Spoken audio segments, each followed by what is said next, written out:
সুপ্রিয় শিক্ষার্থীবৃন্দ, CTV digital ক্লাসে তোমাদের সবাইকে স্বাগত জানাচ্ছি। আমি বুলবুল আহমেদ, সহযোগী অধ্যাপক, বাংলা বিভাগ, ক্যামব্রিয়ান কলেজ, ঢাকা। আমরা আজকে দ্বাদশ শ্রেণীর বাংলা দ্বিতীয় পত্রের ব্যাকরণ অংশ নিয়ে আলোচনা করব। আলোচনার শুরুতেই আমরা দুটো ছবি দেখতে পাচ্ছি। তোমরা নিশ্চয়ই বুঝতে পেরেছো এগুলো কিসের ছবি। হ্যাঁ, তোমরা ঠিকই বলেছো, এগুলো হচ্ছে আমাদের অত্যন্ত পরিচিত কম্পিউটারের ছবি। এই যে কম্পিউটার, এই শব্দটি কি বাংলা শব্দ? না, এই শব্দটি বাংলা শব্দ নয়। এই শব্দটির বাংলা প্রতিশব্দ হচ্ছে গণক যন্ত্র। আমরা যদি একজন আরেকজনকে বলি, আমি আজকে একটি গণক যন্ত্র কিনে নিয়ে এসেছি, তাহলে কি সেটি খুব ভালো শোনাবে? যদি কেউ বলে তোর গণক যন্ত্রটি ঠিকমতো কাজ করছে, সেটি কি খুব ভালো শোনাবে? আর যদি বলা হয় আমি একটি কম্পিউটার কিনে নিয়ে এসেছি, যদি বলা হয় তোর কম্পিউটারটি কি ঠিকমতো কাজ করছে, তাহলে কি খারাপ লাগবে? না। এই যে একই শব্দ, যা দিয়ে একই বস্তুকে বোঝাচ্ছে, বাট শব্দটির একটি হচ্ছে বাংলা রূপ, আরেকটি হচ্ছে ইংরেজি রূপ।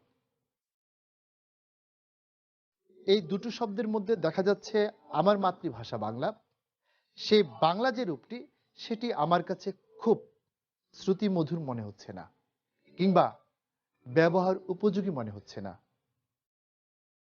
অপরদিকে ভিন্ন যে ভাষা, সে শব্দটি আমার কাছে শ্রুতিমধুর মনে হচ্ছে এবং ব্যবহার উপযোগী মনে হচ্ছে। ঠিক এই ধরনের অনেকগুলো শব্দই কিন্তু আমরা বাংলা ভাষায় ব্যবহার করি। তার অনেকগুলো শব্দ কিন্তু এখন বাংলা ভাষার অংশ হয়ে গিয়েছে। এই যে আমরা কথা বলতে গিয়ে মাঝে মধ্যে ইংরেজি শব্দ জুড়ে দেই, এই বিষয়টিকে কি বলা হয় জানো? হ্যাঁ, এই বিষয়টিকে বলা হয় পারিভাষিক শব্দ। আজকে আমরা এই পারিভাষিক শব্দ নিয়ে আলোচনা করব। আজকে রয়েছে আমাদের পারিভাষিক শব্দের প্রথম পর্ব। আমাদের শিক্ষণফল হচ্ছে ১. পারিভাষিক শব্দ কি তা বলতে পারবে। ২. পারিভাষিক শব্দের প্রয়োজনীয়তা বর্ণনা করতে পারবে। এবং ৩. পারিভাষিক শব্দের কিছু উদাহরণ বলতে পারবে।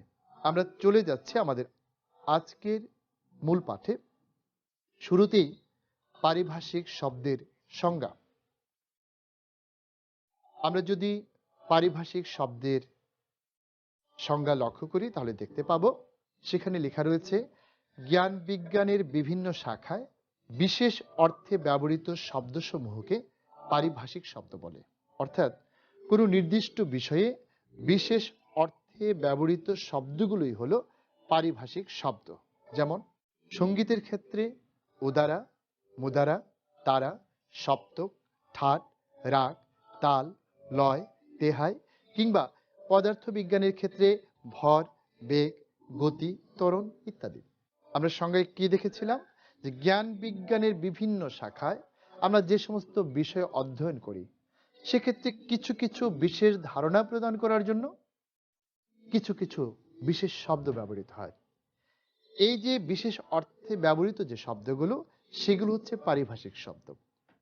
আমরা যদি আজকে ক্লাসরুমের কথা বলি, তাহলে white board, marker, desk, bench, পুস্তক, কলম, এই যে শব্দগুলো, অর্থাৎ আমাদের এই যে জ্ঞান বিজ্ঞানের এই যে শাখা, শিক্ষা ব্যবস্থা, শিক্ষা উপকরণ, এই শাখায় যে যে শব্দগুলো দিয়ে আমরা বিশেষ বিশেষ ধারণা প্রকাশ করি, সেগুলো হচ্ছে পারিভাষিক শব্দ। ঠিক একইভাবে আমরা যখন কম্পিউটার সংক্রান্ত বিষয়গুলোকে এই বিশেষভাবে প্রকাশ করতে যাই, কখনো আমরা বলি কিবোর্ড, কখনো মাউস, কখনো র্যাম, কখনো মনিটর। এই যে বিশেষ বিশেষ ধারণা সূচক যে শব্দগুলো, এগুলো হচ্ছে পারিভাষিক শব্দ। তবে আমাদের উচ্চ মাধ্যমিক শ্রেণীর বাংলা ব্যাকরণ অংশে পারিভাষিক শব্দকে আমরা যেভাবে ব্যবহার করছি এখন, তাতে এটাকে অনেকটা ইংরেজি শব্দের বাংলাকরণ বা বাংলা অনুবাদই বলা চলে। এই যে রূপান্তর, একটি ইতিহাস রয়েছে। গত দশকের গোড়ার দিকে উচ্চ মাধ্যমিক শ্রেণীতে অথবা গত শতাব্দীর শেষ দিকে উচ্চ মাধ্যমিক শ্রেণীতে যখন এই পারিভাষিক শব্দ অন্তর্ভুক্ত করা হলো, তখন প্রশ্ন প্রণয়ন করতে গিয়ে দেখা গিয়েছে এক এক ক্ষেত্রে এক এক ধরনের প্রশ্ন হচ্ছে।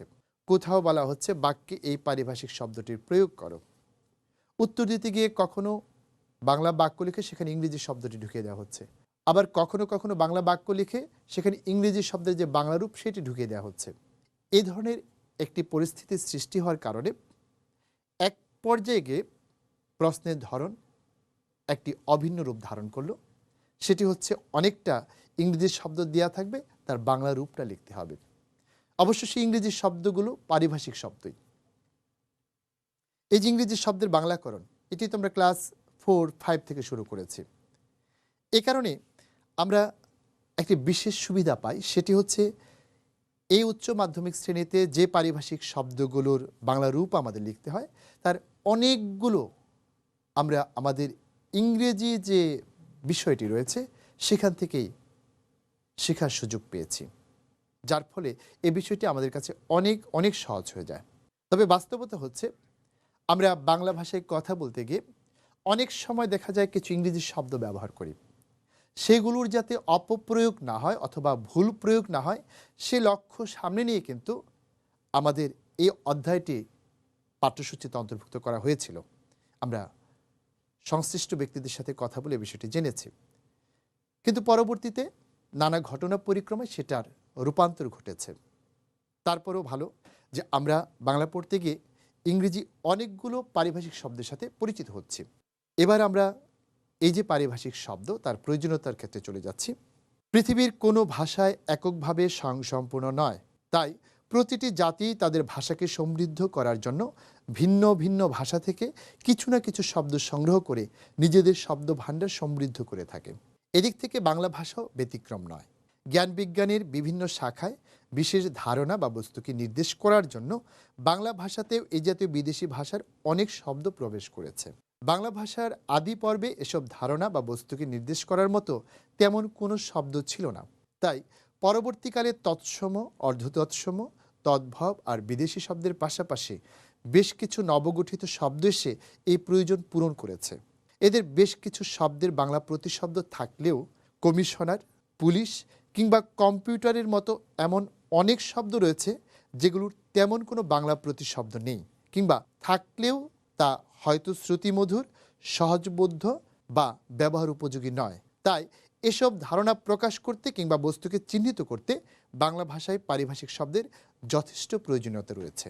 এছাড়া অনেক ক্ষেত্রেই বাংলা বাক্যের ভেতর সরাসরি এসব পারিভাষিক শব্দ ব্যবহার করে বাক্যকে শ্রুতিমধুর এবং সহজবোধ্য করা যায়। এদিক থেকেও বাংলা বাক্য গঠনে পারিভাষিক শব্দ যথেষ্ট গুরুত্বপূর্ণ ভূমিকা পালন করে।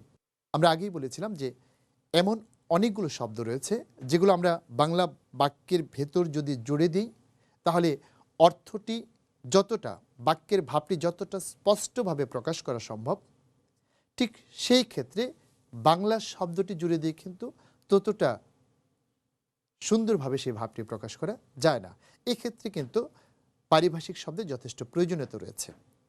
আমরা এই প্রয়োজনীয়তার পর এবার চলে যাচ্ছি কিছু উদাহরণে। উদাহরণ হিসেবে আমরা প্রথমেই দেখছি একটি শব্দ, সেই শব্দটি হচ্ছে অ্যাবরিজিনাল। এই যে অ্যাবরিজিনাল যে শব্দটি, এটি একটি পারিভাষিক শব্দ। এর যে বাংলা রূপ আমরা সেটি জেনে নিচ্ছি। তোমাদের পরীক্ষার খাতায় যেটি লিখতে হবে, এক পাশে প্রদত্ত শব্দটি লিখতে হবে এবং অপর পাশে তার বাংলা রূপ লিখতে হবে।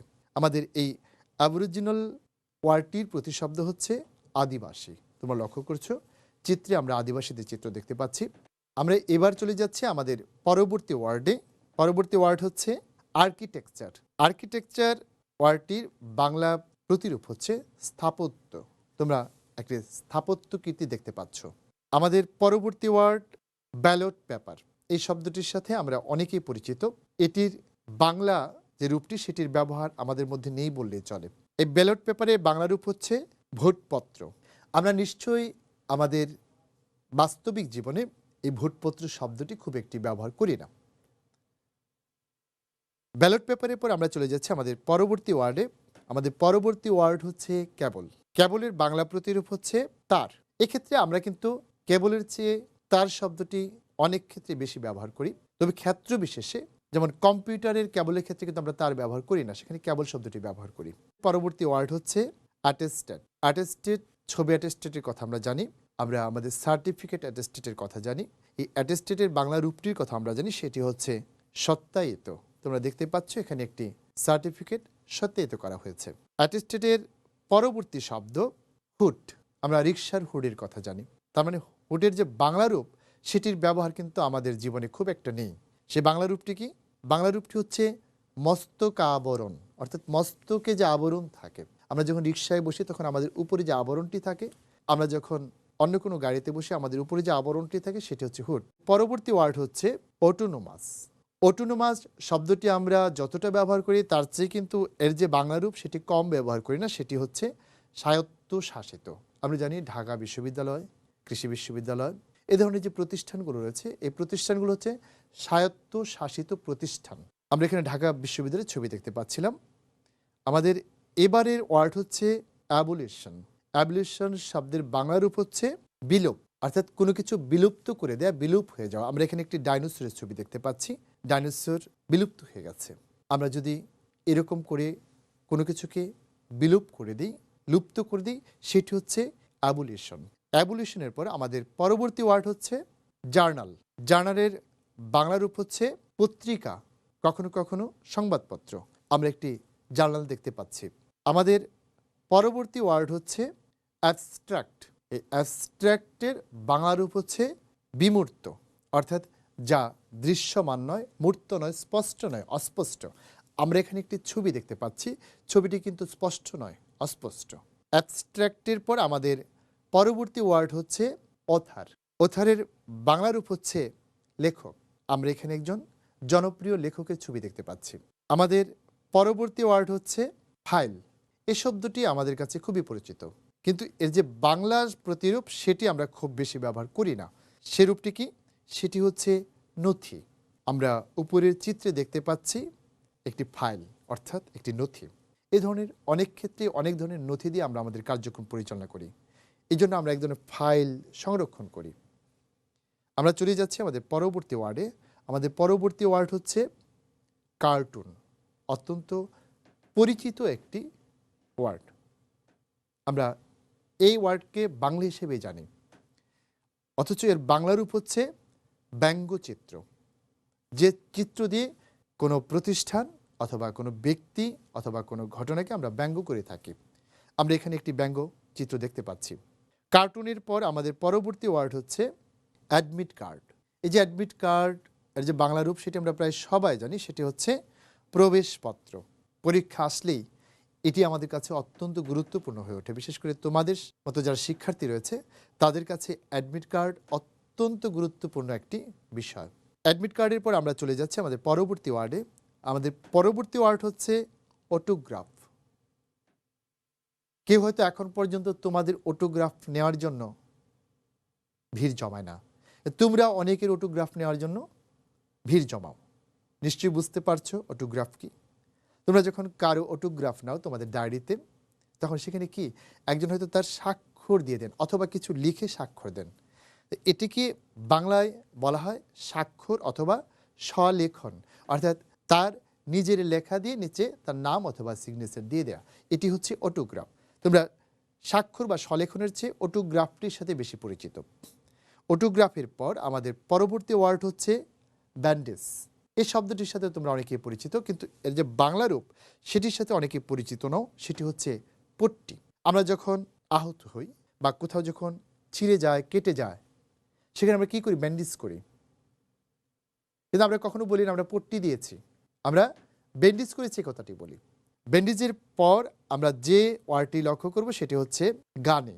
এই যে গানি শব্দটি, এটির সাথে কিন্তু আমরা তুলনামূলকভাবে কম পরিচিত, বাট এটি যে বাংলা রূপ সেটির সাথে আমরা কিন্তু খুব পরিচিত, সেটি হচ্ছে চট। চটের থলি, চটের ব্যাগ। এই যে চট শব্দটি, এটি আমাদের কাছে অধিক পরিচিত। তাই এক্ষেত্রে আমরা গানি শব্দটি কম ব্যবহার করি, কারণ শ্রুতি মাধুর্যের দিক থেকে চটের চেয়ে গানে কিন্তু কিছুটা কম শ্রুতি মধুর। গানের পর আমাদের যে ওয়ার্ডটি রয়েছে সেটি হচ্ছে অ্যাওয়ার্ড। এই শব্দটির সাথে আমরা ইদানিং অনেকেই পরিচিত, আর এর যে বাংলা রূপ সেটির সাথে আরও অনেক অনেক বেশি পরিচিত, সেটি হচ্ছে পুরস্কার। তোমরা এখানে থরে থরে সাজানো কিছু পুরস্কার দেখতে পাচ্ছ। আমরা অ্যাওয়ার্ডের পর চলে যাচ্ছি আমাদের পরবর্তী ওয়ার্ডে, সেটি হচ্ছে বেঞ্চ। এই বেঞ্চের দু ধরনের অর্থ রয়েছে। একটি হচ্ছে আমাদের শিক্ষা উপকরণের ক্ষেত্রে যে আমরা বেঞ্চটি ব্যবহার করি সেটি, আরেকটি হচ্ছে বিচার কার্যক্রমের সাথে জড়িত একটি বেঞ্চ। আমরা এই বেঞ্চের যে অর্থ আজকে লক্ষ্য করব সেটি হচ্ছে বিচার কার্যক্রমের সাথে পরিচিত। সেই বেঞ্চটি হচ্ছে বিচার কার্যক্রমের সাথে যুক্ত একটি শব্দ। বেঞ্চ হচ্ছে এজলাস, বিচারকগণ যেখানে বসে বিচার কার্য পরিচালনা করেন। আমরা চলে যাচ্ছি আমাদের পরবর্তী ওয়ার্ডে। আমাদের পরবর্তী ওয়ার্ড হচ্ছে অ্যাডাল্ট। অ্যাডাল্ট হচ্ছে প্রাপ্তবয়স্ক। আমরা এ দুটো শব্দই সমানতালে ব্যবহার করি। অ্যাডাল্টের পরবর্তী ওয়ার্ড হচ্ছে আমাদের ব্যাকগ্রাউন্ড। ব্যাকগ্রাউন্ডের বাংলা রূপ হচ্ছে পটভূমি। এই যে আমরা দেখেছি আমাদের মোবাইলের ব্যাকগ্রাউন্ড, অর্থাৎ পেছনে যে দৃশ্য থাকে সেটা হচ্ছে ব্যাকগ্রাউন্ড। আমরা যেখানে দাঁড়িয়ে আছি পেছনের দৃশ্য রয়েছে, এটি ব্যাকগ্রাউন্ড। আবার যখন তোমার লেখাপড়ার যে ব্যাকগ্রাউন্ড ভালো না যদি বলি, অর্থাৎ তোমার আগের ক্লাসগুলোতে যে রেজাল্ট করেছো সেই যে ঘটনা প্রবাহ সেটা হচ্ছে তোমার লেখাপড়া ব্যাকগ্রাউন্ড। তোমার অতীত জীবন হচ্ছে তোমার জীবনের ব্যাকগ্রাউন্ড। আমরা যদি এখানে কোনো একটি দুর্ঘটনা ঘটে তার একটি ব্যাকগ্রাউন্ড থাকে, অর্থাৎ যে ঘটনার প্রেক্ষিতে এই ঘটনাটি ঘটেছে তার পেছনের বিষয়গুলো হচ্ছে তার ব্যাকগ্রাউন্ড। তো সরাসরি আমরা ব্যাকগ্রাউন্ড যেটি বলি যে পেছনের যে পর্দা সেটি হচ্ছে ব্যাকগ্রাউন্ড। আমরা ব্যাকগ্রাউন্ডের পরে চলে যাচ্ছি আমাদের পরবর্তী ওয়ার্ডে। আমাদের পরবর্তী ওয়ার্ড হচ্ছে অ্যাডাল্ট এডুকেশন। এই অ্যাডাল্ট এডুকেশনের সাথে তোমরা যতটা পরিচিত ঠিক ততটাই পরিচিত আর বাংলা রূপের সাথে বয়স্ক শিক্ষা। আমরা যারা ছোটবেলায় লেখাপড়ার সুযোগ পাইনি তারা বড় হওয়ার পর লেখাপড়া করি, যারা করি তারাই হচ্ছে বয়স্ক শিক্ষার অন্তর্ভুক্ত। আমরা এখানে দেখতে পাচ্ছি দুজন মহিলা, তারা বয়স্ক শিক্ষা গ্রহণ করছে। আমরা অ্যাডাল্ট এডুকেশনের পর চলে যাচ্ছি আমাদের পরবর্তী ওয়ার্ডে। আমাদের পরবর্তী ওয়ার্ড হচ্ছে ক্রাউন। ক্রাউন শব্দটি যে বাংলা রূপ সেটির সাথে আমরা অধিক পরিচিত এবং সেটি হচ্ছে মুকুট। তোমরা দেখতে পাচ্ছ একটি চমৎকার মুকুট এখানে শোভা পাচ্ছে। ক্রাউনের পর আমাদের যে ওয়ার্ডটি রয়েছে সেটি হচ্ছে একাডেমিক ইয়ার। একাডেমিক ইয়ারের যে বাংলা রূপ সেটি হচ্ছে শিক্ষাবর্ষ। দুটো শব্দের সাথে আমরা পরিচিত। আমরা এখানে একটি শিক্ষাবর্ষের ক্যালেন্ডার দেখতে পাচ্ছি। আমাদের একাডেমিক ইয়ারের পরবর্তী ওয়ার্ড হচ্ছে অ্যাডমিশন, এবং এই শব্দটির সাথে তোমরা অত্যন্ত পরিচিত। আর বুঝতেই পারছো এর বাংলা রূপ কী হবে? এর বাংলা রূপ হবে ভর্তি। অ্যাডমিশনের পর আমরা চলে যাচ্ছি আমাদের ফিরে দেখা পর্বে। ফিরে দেখা পর্বে আমরা লক্ষ্য করছি আজকে পারিভাষিক শব্দ আমরা কী কী শিখেছি। আমরা পারিভাষিক শব্দ কাকে বলে সেটি শিখেছি, পারিভাষিক শব্দের প্রয়োজনীয়তা কী আমরা সেটা জেনেছি। একই সাথে আমরা বেশ কিছু পারিভাষিক শব্দের উদাহরণ দেখেছি। এবার আমাদের দলীয় কাজ। দলীয় কাজ হিসেবে রয়েছে পারিভাষিক শব্দ লিখো। প্রথমেই শাপলা দল। তোমাদের যে পারিভাষিক শব্দগুলো লিখতে হবে সেগুলো হচ্ছে সাবসিডি, গ্লোবাল, স্যাবোটাস। আমাদের বিশ্বাস তোমরা দলীয়ভাবে অত্যন্ত চমৎকারভাবে কাজগুলো সম্পন্ন করতে পারবে। এবার দুয়েল দল। তোমাদের জন্য যে পারিভাষিক শব্দগুলো লিখতে হবে তা হচ্ছে বায়োডাটা, কপি এবং ভোকেশন। এবার আমাদের মূল্যায়ন পর্ব। আমাদের আজকের মূল্যায়ন পর্বে রয়েছে মাত্র একটি প্রশ্ন। প্রশ্নটি হচ্ছে পারিভাষিক শব্দ লিখো যে কোনো 6টি। এখানে 9টি শব্দ দেয়া রয়েছে, তার মধ্যে থেকে যে কোনো 6টির পারিভাষিক রূপ লিখতে হবে। শব্দগুলো হচ্ছে ইন্ডেক্স, ম্যানিফেস্টো, হোয়াইট পেপার, ডোয়েল, অটোনোমাস, ডিভিডেন্ড, এনসাইক্লোপিডিয়া, প্রিন্সিপাল এবং নার্সারি। এই 9টি ওয়ার্ড থেকে যে কোনো 6টি শব্দের পারিভাষিক রূপ লিখতে হবে। আমরা এবার চলে যাচ্ছি আমাদের বাড়ির কাজে। আমাদের আজকের বাড়ির কাজ হচ্ছে তোমার দৈনন্দিন জীবনে ব্যবহৃত যে কোনো 5টি পারিভাষিক শব্দের বাংলা রূপ লিখো। আমরা আশা করি অত্যন্ত চমৎকারভাবে তোমরা তোমাদের এই বাড়ির কাজটি সম্পন্ন করতে সক্ষম হবে। আর এই বাড়ির কাজের মধ্য দিয়ে আমাদের সময় হলো বাড়ি যাওয়ার। তোমাদের সাথে পড়ালেখা নিয়ে আমাদের আবারও দেখা হবে একই অনুষ্ঠানে। সে পর্যন্ত তোমরা সবাই ভালো থাকো, সুস্থ থাকো, এবং এতক্ষণ আমাদের সাথে থাকার জন্য তোমাদের সবাইকে জানাচ্ছি অসংখ্য ধন্যবাদ।